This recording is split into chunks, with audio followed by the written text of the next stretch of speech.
Well, hello, welcome to another episode of Embrace Live. So it must be Wednesday at 8 o'clock. Great that you're tuning in. Welcome to those people who've already tuned in. It's great to have you. Let me just introduce myself. My name's Dave Dixon, and I have the privilege of being part of the leadership team over at Embrace Church in Darlington. And, great bunch of people doing amazing things. Really excited about where God's leading us and serving our community. We're really excited. We're going into a new season as we are moving to a new venue in Darlington, in the heart of a community, and we're really excited about that. And so stay tuned. No doubt I will give you some updates and so on as we kind of go along. So good times. All right, but this is this originally started, this live stream show that was started. We've been going over a year now. At the beginning of May, we kind of celebrated our first birthday, would you believe? This is, we don't quite do an episode every week. In all honesty, I like to take a bit of a break during the term time, in holiday time. Being a teacher on that, on those kind of things, rest and recuperation is important, isn't it? And so we are actually up to episode 40. I had a little bit look earlier on, and we are up to episode 40. So even though we've been going for over a little bit over a year, we are on to episode 40, like I say. I'm really excited that we've got the mighty Miles Banner joining us tonight. I can see them, like I say, on my other monitor. If you've tuned into the show before, you're very welcome. If this is your first time, you're absolutely welcome. So I can see on my other monitor, Miles is primed and ready to go. We've already had a bit of a chat and connected before the show went live at 8 o'clock. But, if you've been here before, great. It's great to have you again. You know the kind of routine.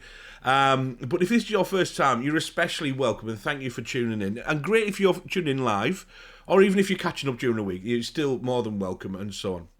So, as always, live is the best experience because we want to make this as interactive as possible. So, what we can do is, we're going to spend tonight just chatting with Miles and hearing his story and what is, how we kind of came to, accepting Jesus as his saviour and, that personal kind of intimate relationship that he has with him, and how we can all have that, and how that came about and how he's living that out. That's, that's the main kind of purpose tonight. And I think it's always great to hear people's stories and hear how God is on the move. But let me just kind of explain that even though it's Embrace Church in Darlington, this show's evolved to celebrate and really just highlight how God is on the move right across the Northeast, the UK and the world. I'm so privileged, and I look forward to these evenings each week to be able to do this, because really I just get to know people a little bit more, people that I've kind of met some briefly, in kind of different situations and things, and then hearing more about them, so again, it's a great opportunity to hear their story in their lives and what's happening,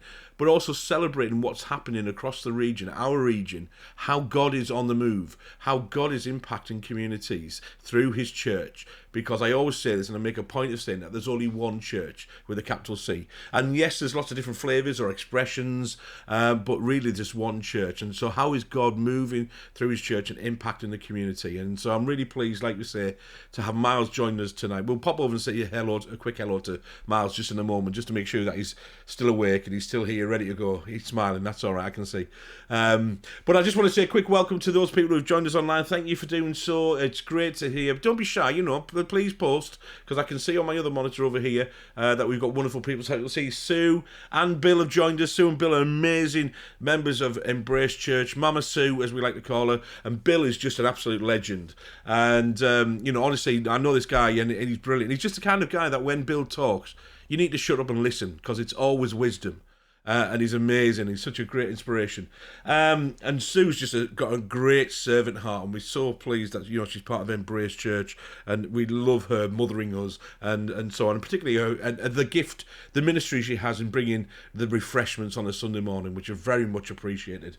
So great. Hello, Stephen. Thanks for joining us as well. Great that you're doing that. We've actually got you booked on the show a little bit earlier, later on in the month. Sorry, and Mike as well. Thanks, Mike. And again, take this opportunity if you would just to share the stream with all of your friends and family online. Just give it a kind of quick share and do that on your device if you would, because that really helps to kind of spread the word.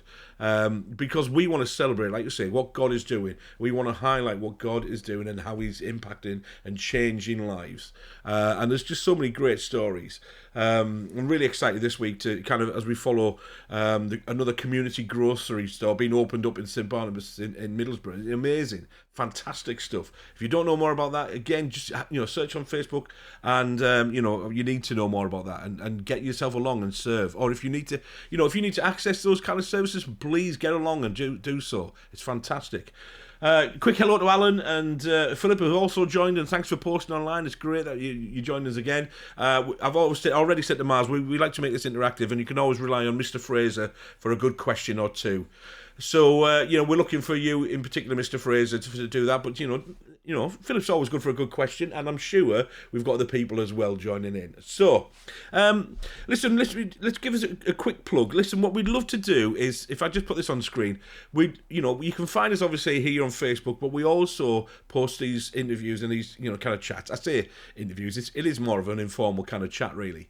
To our YouTube channel, and we'd love to have that address that's on the screen, youtube.com/Embrace Church Darlington. But you do need a certain level of a number of subscribers to be able to achieve that address. So I really want to encourage you, please, if you would do, just to head over to YouTube at some point soon. And just search for Embrace Church in Darlington and just do the usual thing of subscribing and liking and hit the little bell for notifications, just so you can keep yourself up to date and maybe share that kind of content, like I say, as well. All right, thank you. Another member, I'm guessing it might be Mike or somebody or other who's in the team, because they're posting as Embrace Church in Darlington, who've just put the link for the YouTube channel on there. Okay, I'll tell you what, why don't we just jump across now and just say a quick hello to Miles, just to make sure that he's actually real and he's there. Here we go. Hi, Miles. How are you doing? Good evening, Dave. Yeah, really good. Really, really good. Good stuff. I'm excited to kind of chat with you a little bit more and find out a little bit more, because the reality is that I haven't known you for that long. I've known of you for a while. Is that a good thing? I'm not sure. We'll see. But there we go. I'm obviously in your role, and I've met a number of people from Middlesbrough Community Church, MCC, previously. I know a number of them already. We had Johnny Mumby on the show just a couple of weeks ago, which was good. Yeah. But Miles, I've not actually spent a lot of time with you, just, kind of getting to know you that much. So I'm looking forward to tonight, just to hear a bit more of your story and who you are and those kind of things as well. So it's going to be good to do that. Is that all right? No, great, Dave. Yeah, looking forward to it. Thank you for having me. Thank you to everyone who's following along and watching or catching up, and hopefully what we chat about and what I get to share is a blessing to whoever's listening. So yeah, that'd be amazing. So we'll come back to you in a moment, Miles, just so you can give a chance just to do the final touches up of makeup and hair and things like that and all of that amazing stuff. All right, so we have got the wonderful, like you say, Miles, they're here, and we're kind of looking forward to that. Oh, and Mr. Saxon's just joined us. Thanks, Paul. That's great that you've joined us as well. Paul's always good for another question. Although he did object a little bit last week when he's starting to develop a little bit of a reputation, and but there we go. I promise to be kind to you this week, Mr. Saxton. Okay.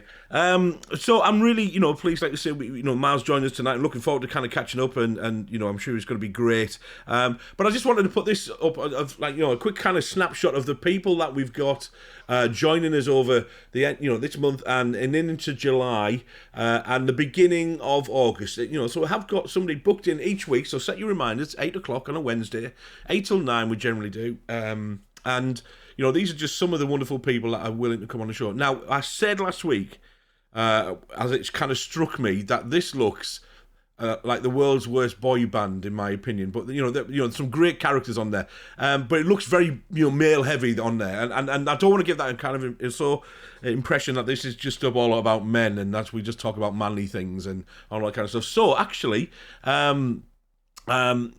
I've kind of made it my mission, and I've been busy over the last week, and so literally September, because I said, I posed the question, where are the women of God? There's many of them, and and we need to hear from them. So actually, in September, it's almost going to be the theme tune of Here Come the Girls. So literally, I've got booked up in September already, fantastic women of God who are just doing amazing things, serving our amazing Jesus in their communities, practically, and in different kind of ministries and way of doing that.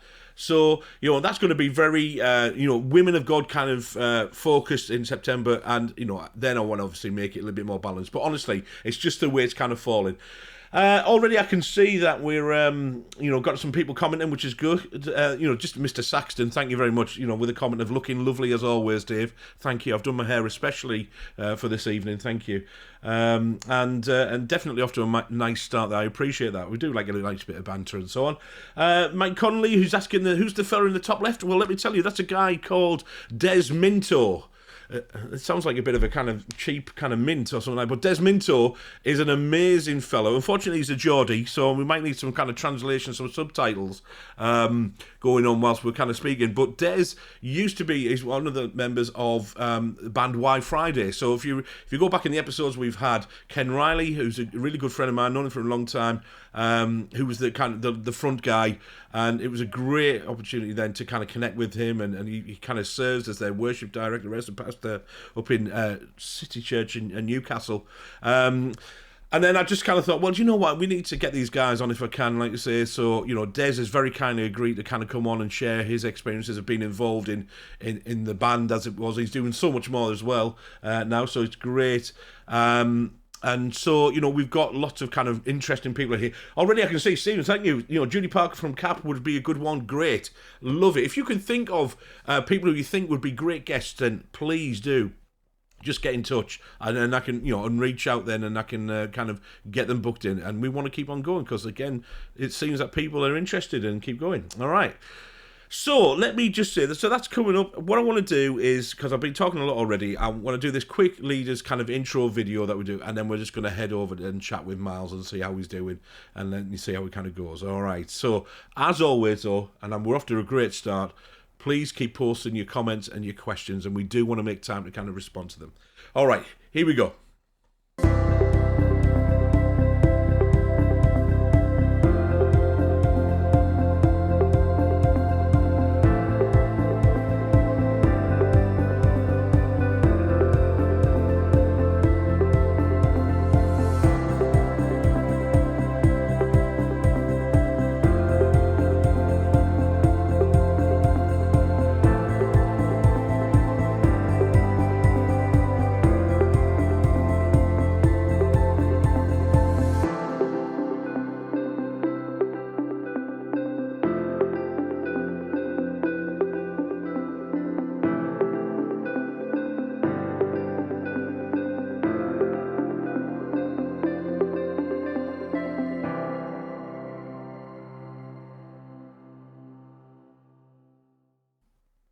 And here we are. All right. So, Miles, we're on camera. Let me just check the makeup and the hair and the stylist and all those kind of things. You're looking good, mate. You're looking very good. Are you well? Are you good? Age. Yeah, very well, Dave. Yeah, really, really good. Really good. Just back from a little holiday over the half-term break. Was in Wales with 30 of my family. So hectic, but good. 30, yeah. That's Granny and Grandpa, my parents, and I'm one of 6. I've got 3 brothers, 2 sisters. We're all married, and then all the nieces and nephews. So yeah, in total there were 30 of us in the house, just near Chirk Castle. If anyone's ever been to Chirk Castle National Trust, but we were in England looking into Wales. You could throw a rock across a stream, and you would have been in Wales. So but beautiful area and a lovely break, and we didn't kill each other, which is amazing. 30 people, 30 lots of family in one house. So yeah, wonderful family gatherings can be interesting, can't they? Like you say, I've got a large family, and it is like a care in a community. You can kind of gather in when kind of get together. No, it was lovely. In fact, we had a lovely family gathering. I want to say this. It was great. Segue into this. We had a great family gathering yesterday because my eldest daughter Lauren, she was 21 yesterday. So, I know I don't look old enough to have a 21-year-old daughter, but there we go. So congratulations, Lauren. It's great. I'm obviously really, really proud of you. And so I just wanted to kind of get that in there. So thanks for that opportunity. That was seamless. That was almost professional, wasn't it, Miles? Thank you. Seamless. It looked good, Dave. It looked good. Yeah. I appreciate that. Good stuff. So, Really, I mean, like you say, as I was kind of chatting to you earlier, it's very informal. We just wanted to kind of catch up, really, and hear a bit of your story, and so I can see the comments coming on already from Mr. Saxon. So I'm getting distracted here already. But here, you told us a little bit, obviously, of quite a large family gathering and so on. So obviously, a number of generations and things. But it'd be great to kind of put yourself in a little bit more into context for those people who haven't really met you before. So, apart from large family gatherings, who are you? What do you do? What kind of, that kind of thing. Yeah, yeah. So I'm currently the senior leader of Middlesbrough Community Church. So we're Yeah, part of the Taking Ground family of churches, the same as Embrace Darlington. yeah, I came to Teesside as a university student in '96, doing a business studies degree that I flunked out of. So I've got a couple of years of drinking experience as a student, but not much off the back of that. yeah. But it brought me to Teesside, and it meant I met my wife, Caroline. We both met as part of the Christian Union. I ended up being the president, and she was the secretary of the Right, CU at Teesside for a bit. And that's how we came to meet each other. We church hopped around a little bit, like you do with students. I grew up in the Church of England, and my dad was the vicar. He was a Reverend John Banner of Christ Church, Tunbridge Wells, and I'd grown up in the church till I yeah, was in my teens. And when I came up to Teesside, I just was looking for something that connected for me, and I wasn't too worried. Really, actually, I wasn't too worried about which branch of the church, as it were, which of the many brothers and sisters of the church there is. But yeah, I was just looking for somewhere that felt like home, where people were loving each other. And I walked into St Aidan's, as it was called at the time. yeah. We're in the St Aidan's building. It's actually a Church of England building that we're in, but we're an independent church family. And people just loved on me. They cared for me. They were interested in me. It was relatively lots of young people and young families. It felt homely. I could fall out of bed and get to church on time With as it. a student because it was in the town centre, and I was living in digs in the town centre. And 26 years later, still here and now leading the church. Wow, So, as wow. you do, Yeah, yeah, wasn't expecting the classic thing. You come as a student and you think you do your 3 years and you'll leave, yeah. and then God sucks you in, and still here. So you stayed for the Palmos, is what you're trying to tell us? That's what I'm saying. Yeah, it's Yeah, the yeah, Parmos, definitely. Yeah, yeah, stay for the food. Yeah, So, I think I was just to say, yeah, I was enjoying the degree I was doing, but I'm not a natural academic. That's not my gifting. And I probably should have gone and done a trade at 17, like after GCSEs. But yeah, I'd done just enough to get A levels, just enough to get into a degree. I was halfway through it and just thought it was a 4-year course, and I just thought I'm not enjoying this. But I knew God wasn't calling me to go back to the southeast. Caroline was from Northern Ireland, and we didn't want to particularly go there, and we just thought we'd stay where we were and make home. yeah, yeah. I managed to get a job in an office in Darlington on the Lingfield estate. That was the first place I started out, and and we stayed and made home, and we were involved in the church family. We got into helping out. We got into the youth work. We got involved with. I've done just about everything but lead worship. I think it's the only job I haven't Right. done at some point. Tea and coffee, cleaning, tidying, maintenance. Well, that's to be Just honest, loving on Miles. people. I was gonna ask you about that. Because we're maybe coming back to that a little bit in a moment. Because what's it? All right. I want to know what a day in the life is. So, senior leader of MCC, I want to know what a typical day kind of looks like, if there is such a thing as a typical day. So we'll come back to that, if that's all right. But I tell you, why don't we go back a little bit then? So obviously southeastern kind of boy, son of a vicar. Did you say? Yeah, yeah, Yeah, yeah. yeah, Your pastor's yeah, worst sort. Yeah, yeah. So, yeah, uh, yeah. It's a funny thing when you grow up in a family of faith. You still have to find it for yourself. right, Like you can rely so much on your parents. You get to see a lot. You get to see a lot of things from the inside out. So obviously, I lived in the vicarage. yeah, I was present when there were meetings going on. I've seen the tears and the heartache of church life. The pain and the things that happen because people are people and people make mistakes, and even some Christian people make mistakes. And that's right. Yeah, it can be hard in leadership in any organization, and it can be hard in leadership in church families because there are people and you love them and you hope for the best for them, and they can still choose to do things yeah, and go in their own directions. And so I'd seen lots of amazing things happen as well. I'd seen lots of answer to prayer, lots of miraculous things, seen people come to faith and just their lives completely change. From a real a real darkness in them to an amazing light in them. Just a Yeah. complete, like an overnight for some people. Just incredible to see what Jesus does when he gets hold of someone's heart, and someone accepts Christ. And so but I still fought it as a teenager. I still had those Yeah. teenage angst. I want to be myself and do my own thing. It was still a challenge. It actually took me to 18 before. I mean, I had lots of commitments through my teenage years, but pretty much then didn't follow them up. Right. Yeah. Yep. It's one thing to have a lot of head knowledge. It's another thing to let it into your heart. And I Yeah. knew a lot and had seen a lot, and I couldn't deny that God was real, that prayer works, that Jesus changed lives, that salvation was available and free. And I had seen incredible things happen in church life and literally miracles on occasions. And I got to 18 and went, well, I'm either in or I'm out, but I've got to decide what I want to do. And Right. I Interesting. said Yeah. to God, I'm really sorry, but I'm sorry for wasting some of those years, but I'm in. Go on then, let's crack on and do this thing. So So what? I'd say it was 18 I came to faith. Yeah. So what was happening around those years then? At 18. Why 18? What was happening? To actually get to that point. I've always been relatively mature. I've always had older friends, and I think I actually, as an 18-year-old, just knew my own mind. I knew I needed to decide. I needed to make some life decisions. It Yeah. sounds odd for an 18-year-old. It's something that normally happens when people in their 25 and 30s. But I was 18. I just knew I needed to make that life decision about what I was going to do, because I couldn't deny the goodness of God and the amazing things I'd seen.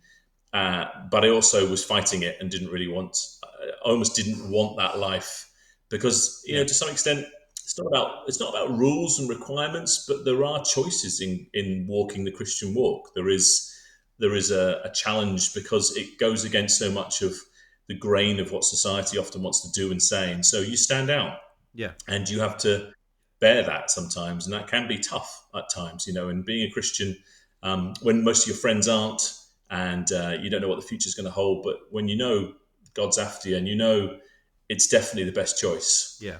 then there's a point where you do. I actually watched a testimony, it's a VHS video, that's how old it was, testimony VHS video about a guy who was I think he was in the Bahamas, and he'd had an experience of God, and it just blew me away. And the grace of this guy and his testimony just caught my attention in a fresh way. And it was New Year's Eve. I'd been out to the pub celebrating with friends. I think it was fancy dress. I might have even been in a fancy dress outfit for all I can Nice. remember. I got home just after midnight. Midnight rang through. I just knew I didn't want to carry on where I was, and I left the pub, walked home. No one even knew where I was. They all wondered the next day where I disappeared to. Left the port, walked home, and I just knelt down in the middle of the night in my front room in my parents' home and just cried out to God and asked Him to take my life. Yeah. Yeah. Yeah. Amazing. Amazing. Just to obviously, because we, like you say, we want to make it interactive. So, just putting a few things on screen here that, like I say, the mighty Alan Fraser, just agreeing with his same experiences, done everything in the church kind of game, and apart from leading worship. Although I have to say, he does keep trying to, kind of a soft audition for the worship team. He'll just make sure that Yeah. he'll try.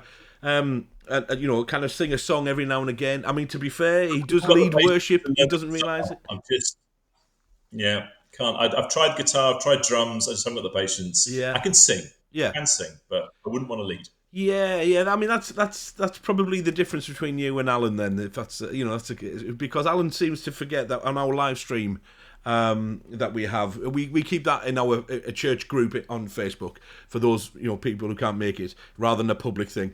And Alan, quite often serves really well. He's an amazing guy, particularly doing the words and the visuals, and which is right next to the camera position.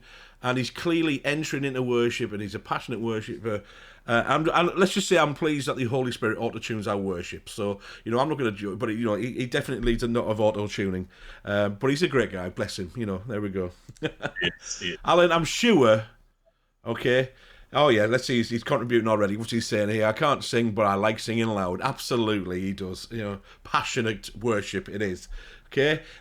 So, obviously, great comments already, and people are picking up on what you're saying, Miles. I couldn't agree more, really. Like you say, even growing up in a family of faith like yourself, and like you say, surrounded by that, and seeing firsthand, God doing amazing things, and and you make a great point about people who get it right sometimes, get it wrong sometimes, but God moving in their lives, impacting and healing, etc. And amazing things as we come to know Jesus. But like you say, it's quite interesting how it's a common blip, isn't it, in the teenage years? And I can certainly relate to that. Where we're kind of so much going on, isn't it, in the development in teenage years? You're kind of thinking, "Who am I?" You're growing up. You're trying to, kind of find your place and where do I fit and all of that side of things. Questioning a lot, making some choices which maybe aren't the best. Like you say, but it's funny how towards the end of that, there's quite a few people that have chatted and shared the same, that towards the end, the latter stages of the teenage years, like 18, etc., I want to make some, kind of decision here and so on. But of course, as I guess, you're a very mature guy. If I chip in at this point, Yeah, there's a testament to faith in that for parents, because as a parent of 4 teenage girls now, I've got a 19-year-old down to who's going to be 13 this year, so I've got a 17 and 15 in between. There's a bit of scripture that says if you teach a child in the way they should go, then they will not turn from it. yeah, And, for all I was one of the rebellious ones through those teenage years, and probably a lot of heartache and pain for my parents yeah, at times, the truths that have been shared with me by my parents, never forced, never sort of thrown down my throat or any of that sort of stuff, just presented to me the testimony of their lives, the goodness of God. yeah, It wasn't going to leave. If I hadn't got at 18, I reckon it'd have got me at some point. So yeah, yeah, I think if you are a parent with teenagers and they haven't quite found it for themselves yet, don't give up, don't despair, keep going, keep praying totally. for them, keep being encouraged. There's absolutely your life is always an example. So how you behave, what God's doing in your life, how you see answered prayer, and Yeah, sharing those bits of testimony with them, gently and occasionally, and yeah. let them connect. It's there. It will get there. Yeah, great advice, and I totally agree. In a similar situation myself, I've got 4 girls as well. Like you said, the eldest is 21, and so yeah, absolutely. Thank you, Paul. Paul's just kind of posing some questions already about MCC and vision and things like that. Maybe we'll get to that, and actually what do you see? I mean, it's one of the questions I've got prepped as well. Is that where do you see MCC kind of going? And like you say, you've already shared with us that you came to Teesside Uni, you met Caroline, and you kind of interesting roles as president of the CU. That's and secretary. Was it the secretary you said that Caroline was at that point? You were the secretary, yeah. Yeah, She took the secretarial role, yeah. yeah. Not a sexist thing there. That was just it could have been a bloke. It could have Just been. happened to be a woman. That's all. Absolutely, yeah, totally get that. And so, Paul, we'll come back to, your kind of question. I've just kind of added that into the favourites to come back to. So, keep them coming. Thanks for that so far, everybody. And please feel free to keep them coming. That's great. So, 18, made a decision, some life decisions, because you were very mature, you said, and need to do something that, and that at that point, New Year's Eve, celebrating, coming in, middle of the night, and then just kind of making that decision, Jesus, I need you in my life, I'm going to commit myself to you. What happened then? So at 18, huge decision, what was that like? What happened then? I didn't get a bells and whistles sort of experience. So Yeah. for some people, and I totally believe this, there's a moment you get swamped with a sense of peace Yeah. and the presence of God. I think what I hadn't realized was that I'd been walking with the Lord anyway, and He knew He had me. Yeah.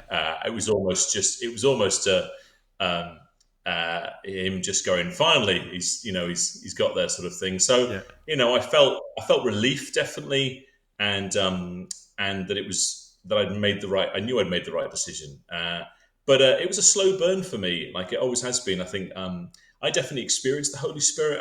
I get a sense of His presence.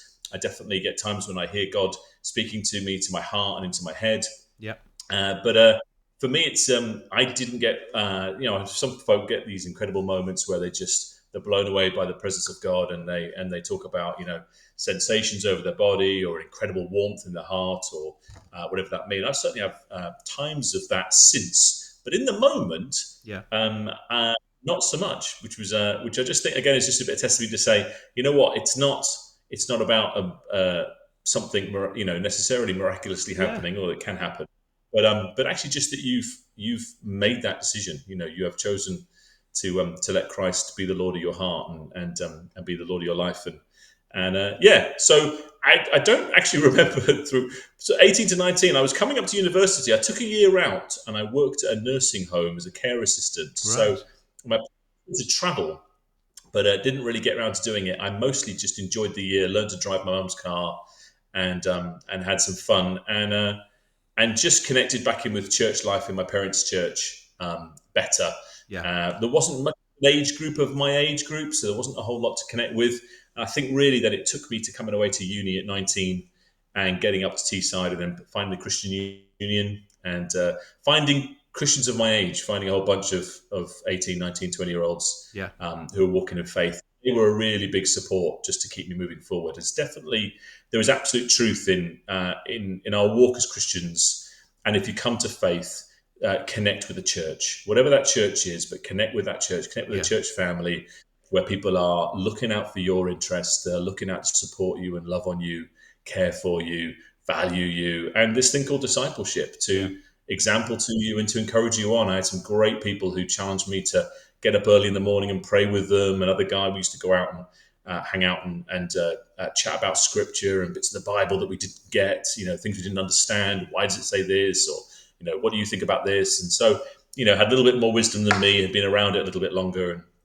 And they were great brothers in faith in those few years, like at university, just to keep pushing me along. And until I stepped in the doors of St Aidan's, as it was, MCC, as we are now, and connected with the church family, and then got some genuine support. I had Hugh and Emma Alberti. Hugh Alberti, who's part of this church family, came alongside me, just said, "Do you want someone to chat to? Do you want to be able to talk some stuff out and connect?" And I'd come into the leadership of the Christian Union, and I was quite serious about my relationship with Caroline. I wanted to take that further, and just needed a brother in, an adopted brother in Christ, just a guy to chat me through some of those decisions, those life decisions, and the things that I was doing as a leader.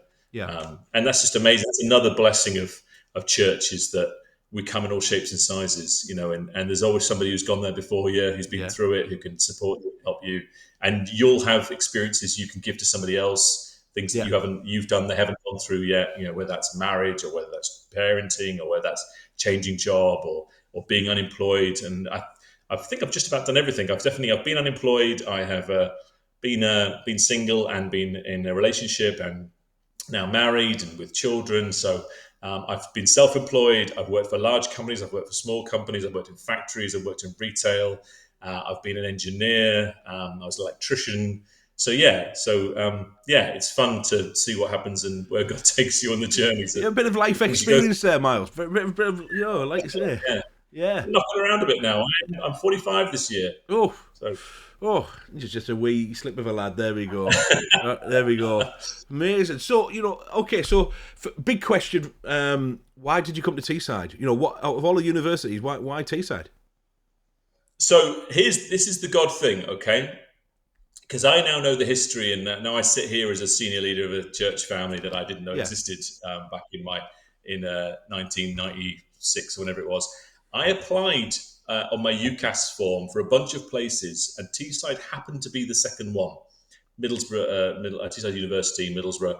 Yeah. And the first one was Cardiff Institute. And I'd put Cardiff down because my best friend, who was my best man at my wedding, and the guy I was my friend growing up, and a fellow Christian, a brother in Christ, he'd gone to Wales. I think he was in Bristol, just round the corner.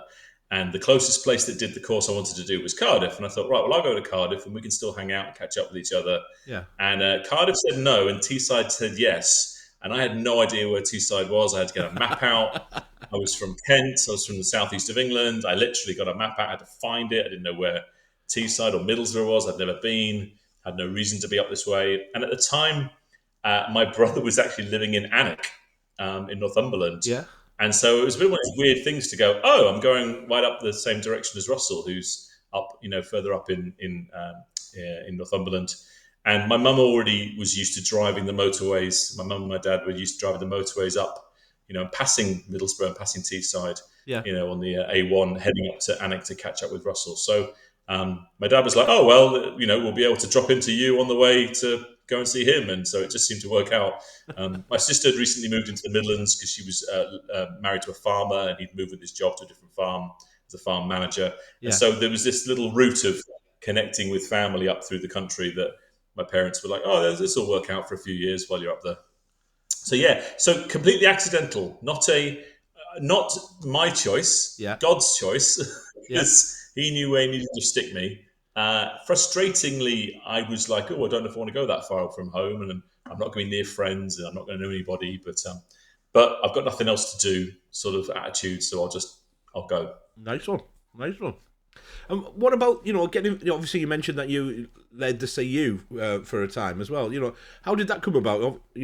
Why did you feel motivated to kind of get into going to the CU and then actually taking on the responsibility of leading it? And Yeah, I knew I needed connection. I needed people around me that were going to encourage me in my faith and support me and help me as much as I would do the same for them.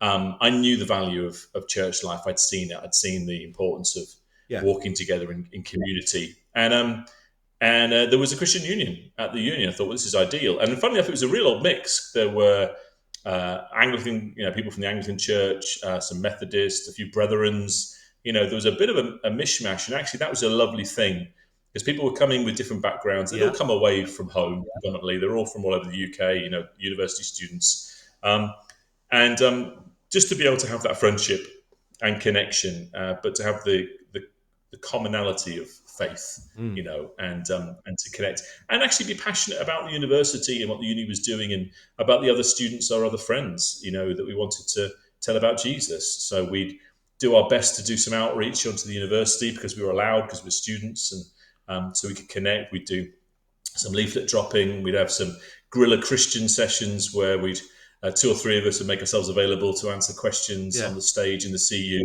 in the Students' Union with the microphone, and you could drop a question in the box and we try and answer it sort of publicly so everybody got to hear it. And very brave. It was a good challenge. It was a good baptism of fire at times. And we invited other church ministers, other church leaders in the area to come and speak. And we'd have guests. We'd have a worship night on a Thursday. I remember it was on a Thursday, I think. So if you know Middlesbrough Centre at all, the big tower block that says Teesside Uni at the top, we'd meet on about the 7th or 8th floor of that in a classroom that we've got to use. And we'd set up worship, and we were kind of doing a little mini student church. We were a community together. We had worship together. We'd have someone come and bring a word, and we'd gather and to pray together. We'd have an annual trip. We'd go out onto the North Yorkshire moors to like a YHA or something, a youth hostel or somewhere, and have like a weekend together and spend time together. We'd pray for each other, encourage each other. And I found myself just getting into I ended up being the treasurer one year, and the following year it was a vote process, and strangely they voted me in, so I ended up being the leader. I mean, I had to say I was happy to do it, but I had to get votes for it. It wasn't a canvassing thing. We just allowed the other guys to say, "Look, are you happy to have this person?" And really, it was for the Students' Union. You had to have a president. Every organisation had to have a president and a secretary and a treasurer. They were the three main roles that you had to have, whatever you were. Whether you were the Luke Skywalker Appreciation Society, you had to have a president, a treasurer, and a secretary. So very important, Luke Skywalker Appreciation Society. Absolutely, absolutely. Just Mike Connolly, he's put a comment on screen. I'm going to read it because it's a little bit too big. I don't know if I can fit it on screen. Let me just give it a whirl. Let's see how much we get on here. Oh, you can actually just about see it. But there we go. You're obviously connecting with the mighty Mike Connolly there, who I know that you know with him, good friends with him as well. But I hadn't realised just how much in common that you had. There we go. Also helped those. You know what? Bangor and Wales would have been nice, Mike. You missed a trick there, mate. You missed a trick. Not meant to be. Yeah. I just remember, again, I'm just obviously as we're talking now, I'm kind of feeling all nostalgic of my university days and my involvement with the CU, because I'm a primary teacher, so I went to a teaching college in Scarborough. It was affiliated with the Leeds University, so I spent some time there as well. But the CU that we had, it was almost like the darkest, deepest room in the college, tucked away, that they would meet, and I'm thinking, this is great, but it's not for me, you know. So when it was opportunity, when it became our third year, and you know, we took on responsibility, Yeah. you know, a good friends of mine was right, we're motivated a little bit more. We want to do things a little bit differently. Right, our first job was to move it into the Union Bar and say, right, let's get John Archer and mighty people like that, you know, Christians who could come and entertain and have some outreach, and it was great. It was just a great opportunity, like you say, to share your faith and but you know, alongside living it out and so on. So yeah, that was a long time ago. You talk about 1996. That's the year I qualified as a teacher. But there we go. So I'm a little bit older than your good self. Um, A little bit. yeah. So, um, so you know, did you feel then, in terms of the leadership? And you talk about obviously that these Christian unions had to have these positions things. But did you feel like almost like a calling to leadership? Did you feel that on your life at the time, or was it just a kind of like, did you find yourself in that position? Not that you kind of, you know, ambition, but did you think, I can do this? I'll I've no. I've never had a desire to lead. I've never been afraid to be forward. yeah, I'm generally a relatively extroverted, sort of outgoing person, but no intention to lead, and there was no drive in me to. It wasn't like I had a huge vision that I really wanted to see happen. It was more faithfulness, just to be obedient to do something yeah, that needed doing, and to be willing to serve. I've always had a I've always had a part of me that's just happy to serve, happy to do whatever I can in my part to make a yeah, difference. And that's probably why, when I was saying before about I've probably done absolutely every job in church except lead worship, is because if there was a hole that needed filling and I felt I could fill it, I'd stick my hand up and say I'll have a go. You know, yeah, if you'll bear with me, I'll lead the 12-year-old life group, you know, and a bunch of teenagers, and you know, in my front room, and or I'll do maintenance around the building, or I'll do car washing as we chat to people about Jesus. You know, yeah, it was whatever was going. If I could help in some way, I was just that person that was happy to do it. And I think there's something in that, something in the nature of God in us that, you know, that I think I clicked with quite early, with being willing just to serve and just to care for whatever others, you know, yeah, needed doing, and I'm happy to fulfill somebody else's vision, never needing to drive my own train, as it were. But like, if somebody had a great thing they were doing, I'd jump in the carriage and go with yeah, it. You know, it's not a problem at all. So yeah, really, the CU thing, I think God was prepping me yeah, more than I realised at the time, because I didn't realise it would happen again. I just thought I was being helpful and being faithful. So yeah, yeah. Absolutely. You know, there's a lot to be said for that, isn't there? And you know, like you say, it's funny how. In my experience, I always say that leadership kind of finds you. You know, I've never personally gone after kind of roles, but it's always been the case of, oh, you know, there's an opportunity. You know, I'm happy to give it a go. You know, and those kind of things. I'm happy to serve in those ways. But you know, when I'm more than happy just to put the chairs out, absolutely, or do whether you know the kind of. And I think that's a real, and you know, obviously, modeling Jesus in all of this, we come in and we serve, and that's servant leadership, absolutely.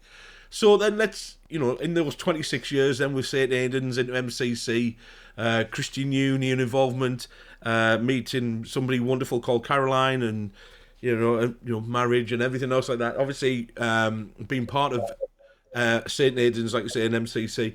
How did that journey get? How did you get to the, you know, because now you said you're senior leader of MCC. How did that kind of happen in the midst of all of your servanthood and all of, I'll give that a go. I'll do the life group for the 11, 12-year-olds or whatever. I'll put the chairs out. I'll do the maintenance.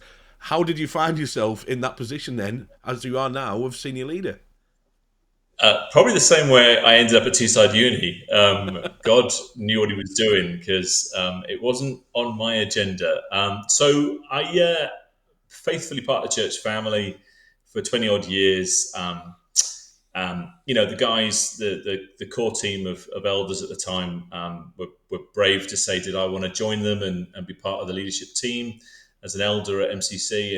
And I turned them down once, some years before, and said no. I was running my own business. I had a lot going on, and I think I wasn't I wasn't I wasn't brave enough in my own sense of my own ability and my own, Right. who am I, sort of thing. Like, who am I to be a senior leader and to have people, look to me for for that leadership. And so I turned them down a few years before, and then was asked again, and thought, no, more of a conviction in my heart to be obedient to what God was calling me to. And so I stepped into eldership. That was amazing. And then there was a bit of a tough season for MCC where we started with a church plant that was into Acklam. We were just off Trimden Avenue using the community centre that was up there. And Caroline and I were willing to move home at the time. We wanted to move home anyway, but we were looking to be part of something fresh that the church was doing. There was a real vision to church plant out.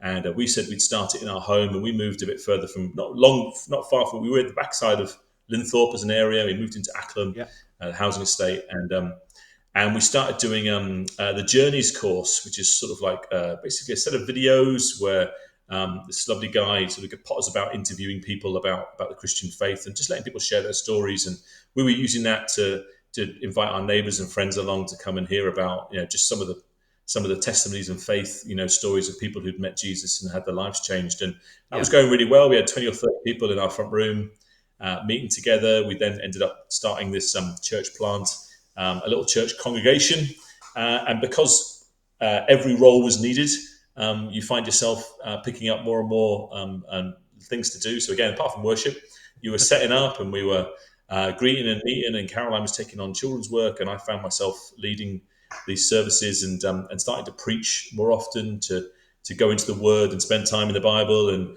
pull a message together that was either on topic or on season, and listen to what the Holy Spirit wanted to say, and then share it with folk on a Sunday morning. And it was a great learning curve experience. Kind of at the same time, there was a bit of hoo-ha in MCC Central, and a few folks felt it was time to move on. And ultimately, we sort of went round in a big circle and came back to the Central Church. But God had cared for us in that season. He'd given us a lot of grace to learn. And Caroline and myself had really come on in our abilities as Christians, but also as church leaders, and a lot of skills and things have been picked up. And some fantastic people joined the church during that season as well. Some folks who lived around that area came and connected with us. I can think of Mike McCann and some others. And it was just really lovely. God definitely used that season, but I think He also was prepping us again for what was next. And then the lovely Terry and Anne were leading the church, and they stepped aside after a tough season and joined TVC, and that was God was just really good in that season. Lots going on, but just an amazing story in that. And Steve McFarland, for anyone who recognises that name, stepped in as our senior leader with his wife Julie.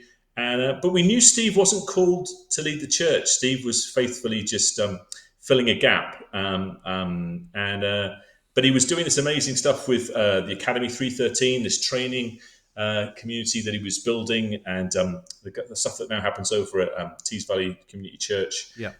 So there's 313 training, and they were doing amazing stuff from sort of level 1 and 2 courses, getting people their CV development and just job training, to right up to level 7 sort of postgraduate, like leadership and management courses that Steve was developing. And we were paying him to part work for the church and part lead that work that he was doing. And we just needed to release him to that. So we did, but it meant we had no leader.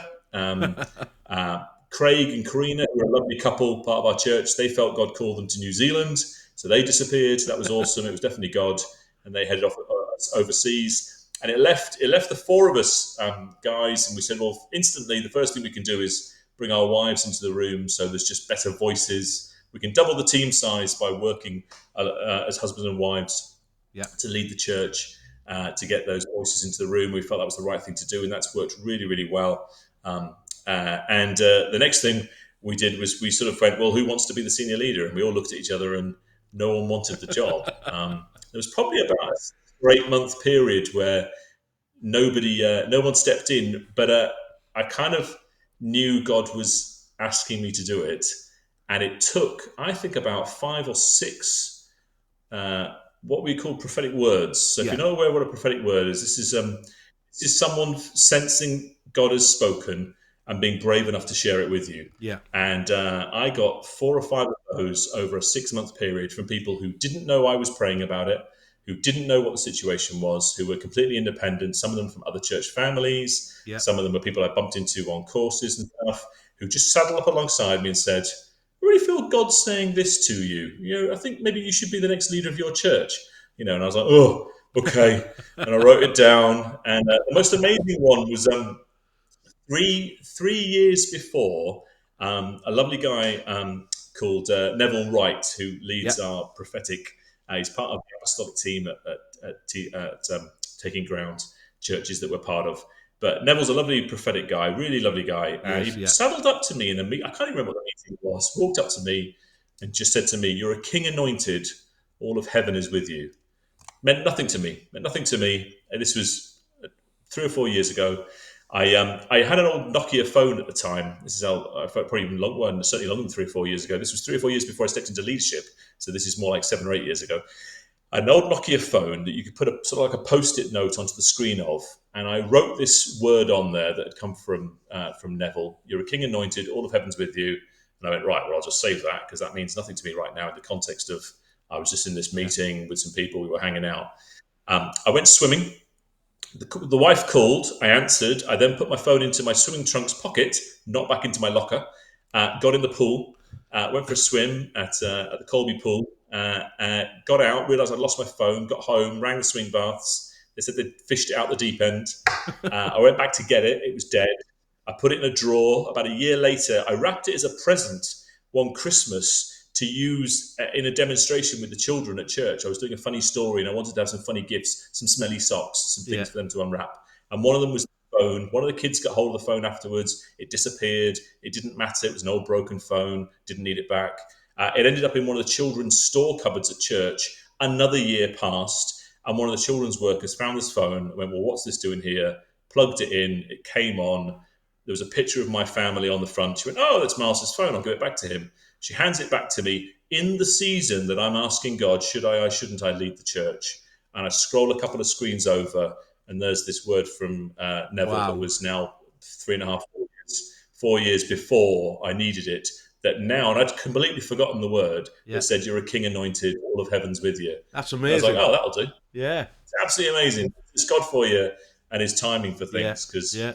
I told Neville that story, and he said to me, "Well, that's the challenge of when God shares the future with you. Sometimes you don't know to give it in the moment or to wait till a later date." But he said, "I felt like it was the right time to give it to you." I said, "Well, God knew I needed to put it away and get it back." So, amazing. That's incredible. It's incredible. So I want to go back to that question that Paul posed earlier on, and just really asking about MCC. And you can see that it's on screen. What's the vision for MCC? How will it continue? And I like that phrase, continue to impact the people of Middlesbrough, because I know there's lots of great things happening through MCC, and you're doing just that in the community in Middlesbrough. But how is it going to continue to do that? We've been a church that's always done a lot of outreach. Being TS1 for the building, although a lot of the church family do sort of travel in, but we've got a number of church family members that are local, live in the area. We often pick up students because of our location as well. Yeah. But what we recognised as a team this sort of season was we really wanted to be obedient to what God was asking us to do, as opposed to doing, because there's so many things we could do. Yeah. There's an amazing community on our doorstep with lots of diversity and lots of challenges, alcohol, drug addicts, lots of refugees and folks who have come from really challenging backgrounds and need lots of support. And absolutely we can support and work with those guys. Then we're right on top of the university and the students and international students from all over the world are coming. The opportunity to support them, to build relationships with them, to work with those guys. And then we're in sort of just behind the central high street. There's the business district. There's the businesses and the things that are going on in TS1. And so it was kind of like, well, we could try and do a bit of everything, and maybe end up doing it a bit badly, or we could try and do one thing well, maybe. Yeah. But look, we need to really hear from God. What is it that we're called in this season to do? And something we've generally been quite good at, but I think we could improve on, was when God says something to us as a leadership team that we connect with it and we actually do something with it. And we unpacked one of my team had a dream one night, and we unpacked it together, and we felt it was God had given them the dream, and we pulled out 5 key themes for us that we felt were for this season. Yeah. And that was that God was calling us to worship, and worship now we worship every Sunday, don't get me wrong, but worship at a new level and a new depth to really connect with, that worship has power. It matters when we raise and praise God's name. And we do that every Sunday here, but really that can have an impact into the supernatural world that we're part of. That we were to intercede, and that's sort of like warfare prayer. That's where you pray and you pray, like you pray and you stay in prayer and you fight for something for the community and fight for to see a difference happen. That we would see salvations, actually, that God was saying there would be a season where people would be coming to faith, that it would, and not necessarily through the obvious activities, but actually people would just be drawn to the presence of God. Like if we, as a church family, host God well, and He's present, He's attractive. God is amazing. He is properly attractive. God is love, the Bible says. Who isn't looking for love? And so God's attractive. We host Him well. We host Him well in our services, but we host Him well in our lives, in our communities, with our neighbours. We would see people come and connect and be looking for God. In the season that we would connect together as a church family, so that we weren't groups within groups, but really we were a united community, that we'd have really good connection between us, which is one of the things we've been working on recently, and that we'd reconnect with that, knowing that our God is a father, and that He's a father with a father's heart. And there's something in that. There are so many broken homes where it's the dads that are missing, and I think there's something in society that has sort of destroyed the fatherness. This is not to say that mums aren't good and mothering isn't great, but there's definitely something that's attacked. Our society has attacked and destroyed the sort of father figure. God is an amazing father, and a definite calling to.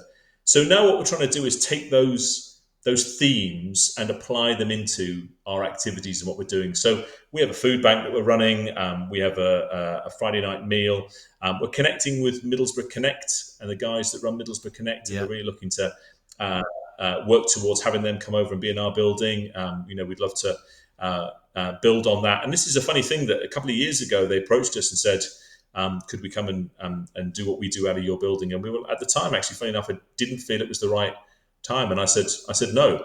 But then a couple of years later, we've got this real season that God's drawing us into sort of men with hard hearts and men with tough backgrounds, and we've been unpacking that as a team. And then we approached the Connect guys and said, actually, this is the right time. Come and let's have these conversations, and let's see if we can't get you a slot in the building space. And then, because really we were looking to see these guys connected to church life and connect with us. We have stopped some things as well. We've had things going on that we've sort of drawn to a close, and I think that's really hard sometimes in church life to stop something. But there's a definite sense of being obedient to what God calls you to.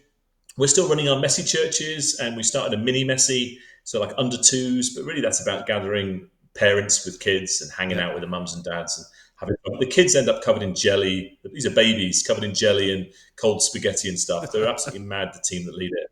We have a lot of fun with these little ones, and we get to have teas and coffees with the parents and hang out. But I've got a real conviction in my heart in this season that whatever the activity is, that the first thing is we know God's called us to it, but the second is that we really soak it in prayer. I think sometimes in church we get really excited about doing something and we go running off, and we forget that really we need to do some supernatural business with God.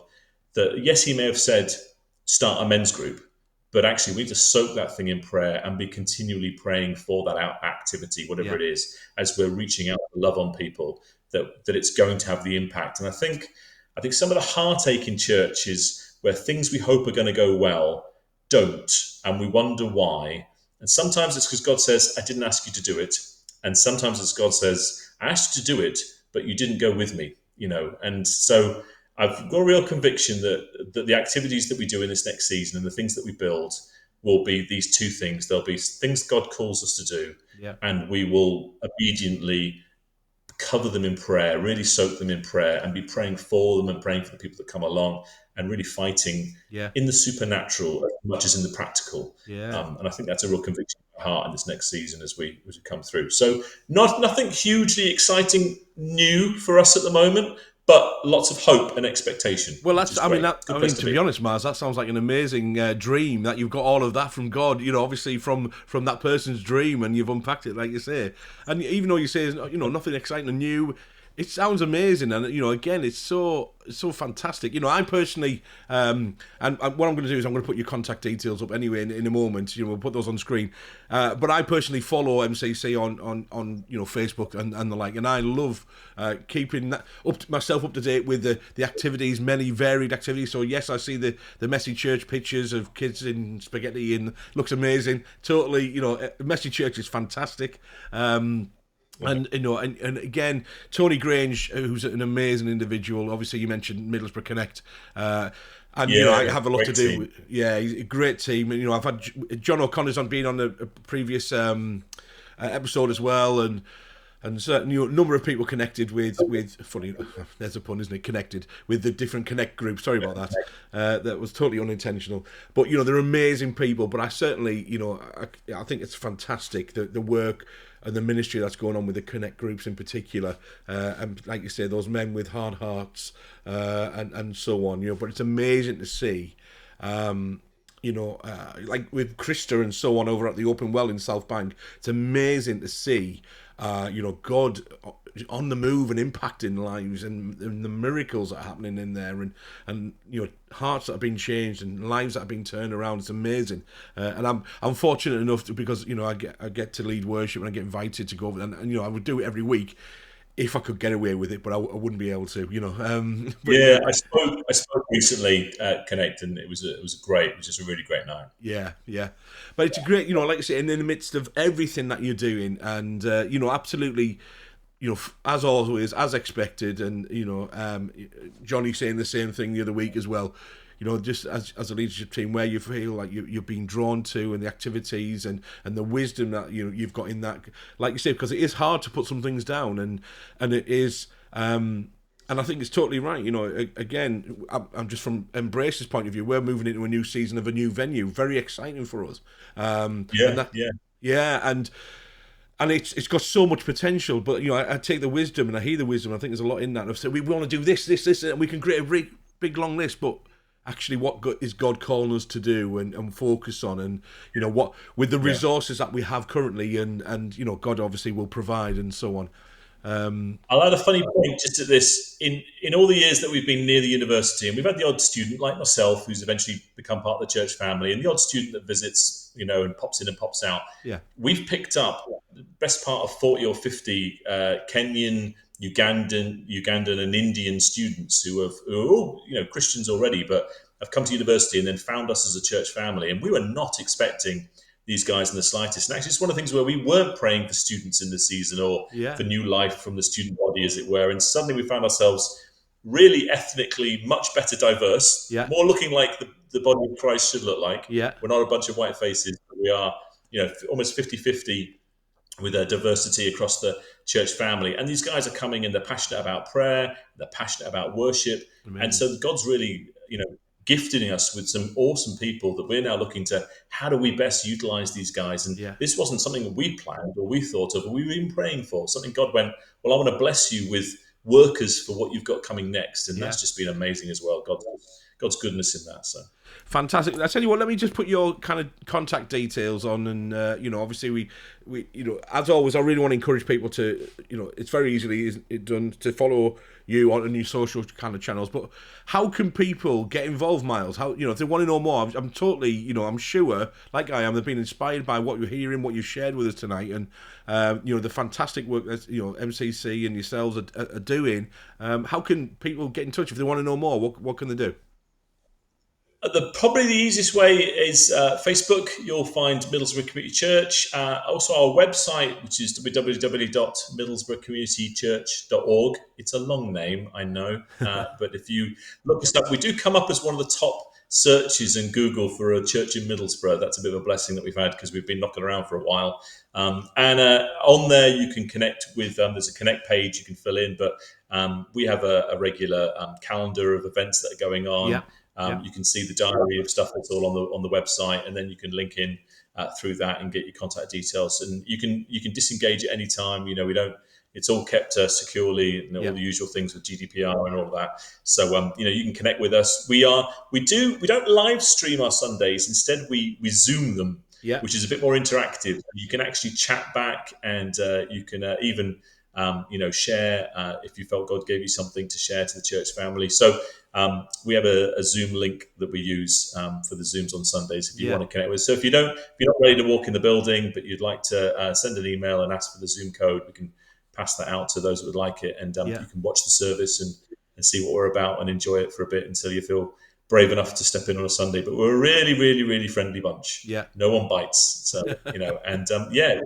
it's an awesome, there are awesome gatherings. And then we've got all sorts of activities that happen through the week. There's Bible studies on a Thursday. We've got home groups, sort of life groups, as we call them, where people gather in homes and hang out. We've just done the Queen's Jubilee. We get a monthly social where we have food together and have some fun. And children of all ages. We've got activities for kids from zeros right up to 18 in the church on Sundays. So there's always something to connect with and be part of. So families are welcome, and there's no problems there. Yeah. I mean, so I'm just conscious of the time, Miles. We're out of time, really. It's 5 after 9. Talk, babe. We can talk. Yeah. And like I said to you before we kind of came on air, that time speeds up when we do these kind of sessions that hour. And we haven't even talked about School of Theology, which we said we were going to mention, but. And that question. No, we've both been on it. It's awesome. Yeah. It's properly awesome. You can get on the School of Applied Theology. Yeah. It's as cheap as chips, and it's worth it for the food. Absolutely. But the teaching is amazing. Yeah, absolutely. Couldn't agree more. Too right. And I said we were going to talk about the day in the life of yourself at MCC, but you've done that. Obviously such a rich amount of activity and blessing going on, and ministries in lots of different ways. So.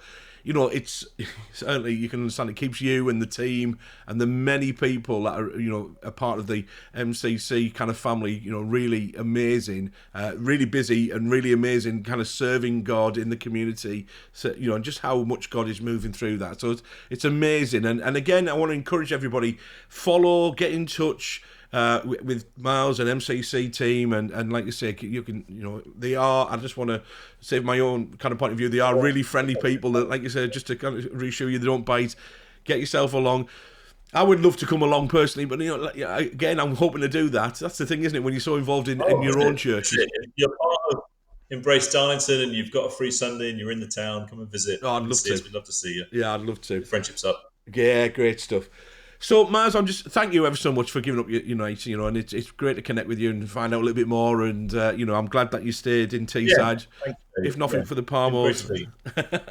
Absolutely, bless you. So, if you want, I'm just going to kind of wrap things up. So, if you want to just kind of stay online, and we'll just kind of chat to you when we kind of finish the show. But again, thank you ever so much, mate. It's been great. I really enjoyed it. Have you enjoyed it?